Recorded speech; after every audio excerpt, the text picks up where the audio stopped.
Part 39, who the fuck did I marry? Everything you're going to hear probably in this part and the next part, all of this happens in the month of July 2021. Divorce has been filed. It was filed the end of June. I got his signature on the divorce settlement agreement. I thought that I had to wait 30 days before I could actually file that with the court. And so this is kind of in the limbo period because I'm still within those 30 days. So he left a book bag at the house, book bag that had all kind of paperwork in there. Inside the book bag, this is the paperwork that I found. Number one, I found a packet from the condiment company where it showed his 401k contributions. It also stated in there that he had been terminated.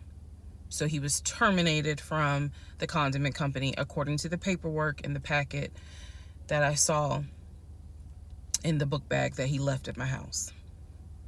Also in the book bag were paycheck stubs from a previous job where he worked at a cemetery. The same cemetery that he took me to show me where his grandmother and grandfather were buried. So let's go ahead. I'll do this video and say this is what he told me. This is what I confirmed. He told me his grandmother and grandfather were buried there. He showed me a headstone with a family name on it. If you go back in previous parts, I talk about it. The truth is they are not buried there. He is of no relation to the people who are buried at that particular gravesite. Only reason why he knew about it is because he had worked there. Also in the book bag, it was a copy of a driver's license that he had. The address on the driver's license, now this I still don't have an answer to, but the address on the driver's license was the same address as the cemetery, because I looked it up on Google. Also in the book bag was paperwork from another construction company job, meaning it was paycheck stubs from another construction company here in Atlanta that he had worked for. It did not have dates on it, so I don't know when he worked for the construction company. Also in the book bag paperwork was unemployment paperwork. So it looked like he had been receiving unemployment just before I met him. I met him in March. It looked like he had been receiving unemployment January and February. So once again, let's confirm. He did not work for the condiment company for 6 to 7 years. Also in there were scraps of paper from a temp agency where it was information on the job that he had been placed at. Where was that job? The condiment company. He would be a forklift / loader is what it said. So I interpret that to mean he can drive a forklift, but he would have been loading up the 18-wheelers for them to go out to their deliveries. Also in this book bag was paperwork from Clayton County courts, I believe, for a weekend, what is it called? A weekender jail. It was like a weekender jail receipt. So I had to do some research. So apparently what that means is that there is an option where if you have a job, let's say you were sentenced to 60 days in jail, but you have a full-time job.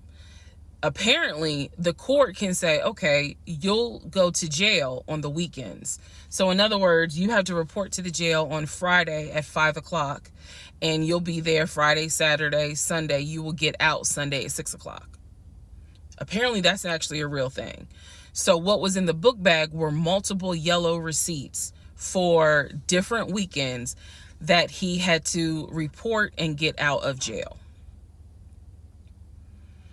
Last but not least, there were some additional pictures, and then there were some, and when I say pictures, I'm talking about family photos. And then there was another additional copy of his driver's license with the Douglasville address. I looked up that address.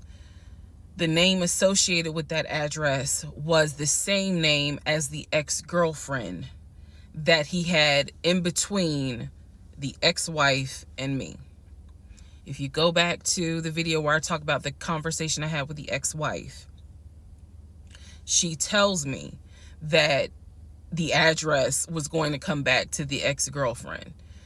I'm simply saying that is correct. So what she told me is true. So because of everything that I found, I decided to go down a new rabbit hole. Again, just recapping what I said in previous videos. Ex-husband was always a stickler about law enforcement. His dad was a retired police officer. I'm just telling y'all the story. His dad was a retired police officer. Mom was a retired teacher.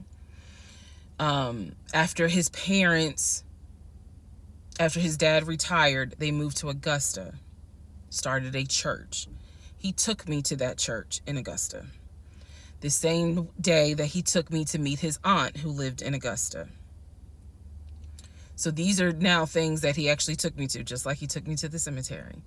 So that's what I found in the book bag. The Weekender jail receipts. I went ahead and went online to find out exactly why did he have to go to jail for the weekend. And I'm going to end this part here. The next part has to do with his criminal history.